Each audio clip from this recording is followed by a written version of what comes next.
dalil daripada Allah Subhanahu wa taala, sama ada bersumberkan Al-Quran ataupun sunnah. Maksud kita ibadah khususiyah. Nak semayang subuh, nak tambah lagi 2 rakaat haram, walaupun niat dia baik, sebab tidak ada dalil.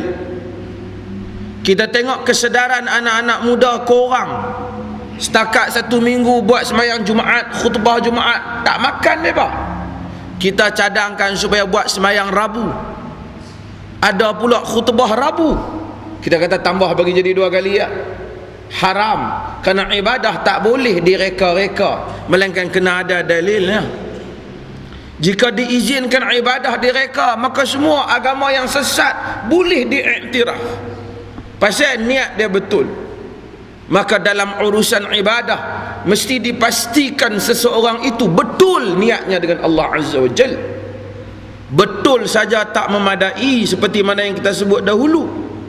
Kerana setakat betul niat Tok Sami kepala lincin baju kuning tu pun betul niatnya.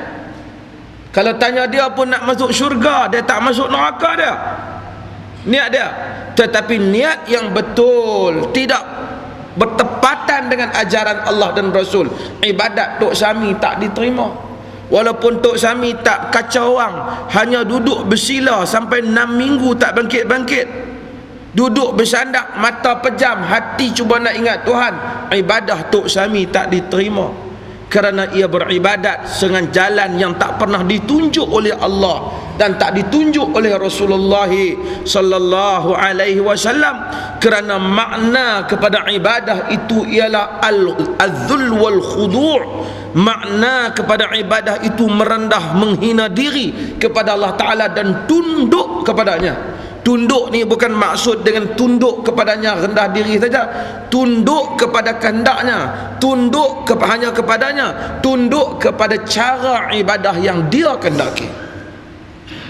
Kalau kita semayang subuh, hati kita ikhlas, kita buat 4 rakaat, walaupun kita tunduk padanya, tapi kita tak tunduk kepada cara yang dia mau, iaitu 2 rakaat, maka ibadah kita ditolak, kita dianggap menderhakai Allah Azza wa Jal. Walaupun niat kita betul, semangat kita banyak, kita tambah, tambahan kita tak dikira, bahkan dianggap sebagai haram. Kerana yang demikian itu kita cuba menganggap diri kita lebih bijak daripada empunya yang menentukan jalan ibadah kepada kita.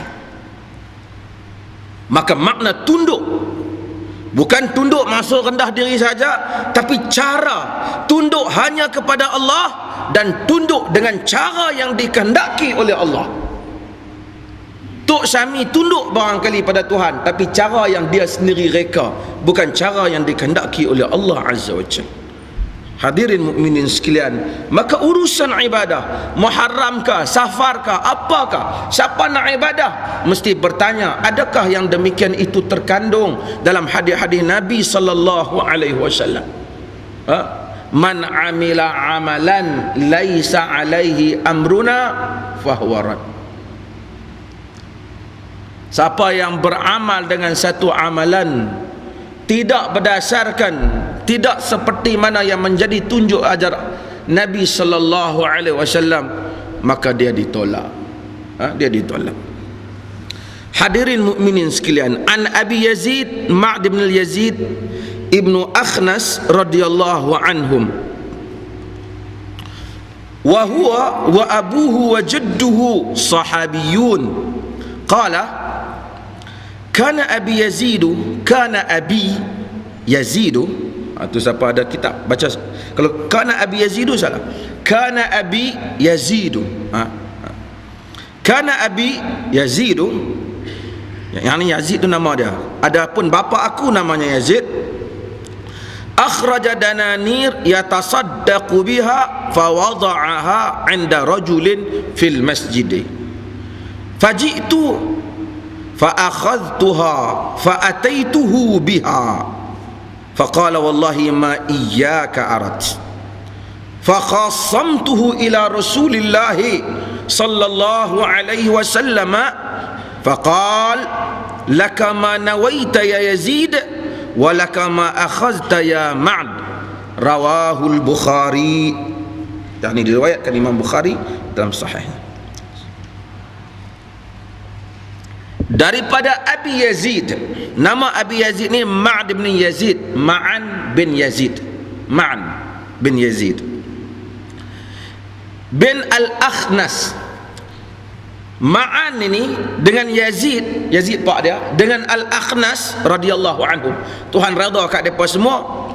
Huwa wa abuhu wa jadduhu sahabiyun, kata hadis ni.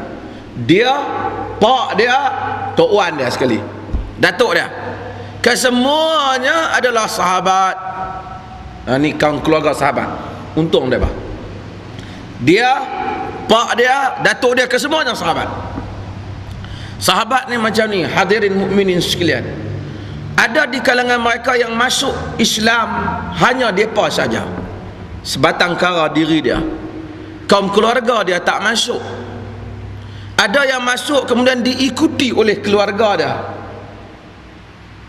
Ada yang pak dulu masuk kemudian anak. Ada yang anak dulu masuk kemudian pak. Ada yang anak masuk terpaksa bertempur dengan bapa. Demikian seterusnya.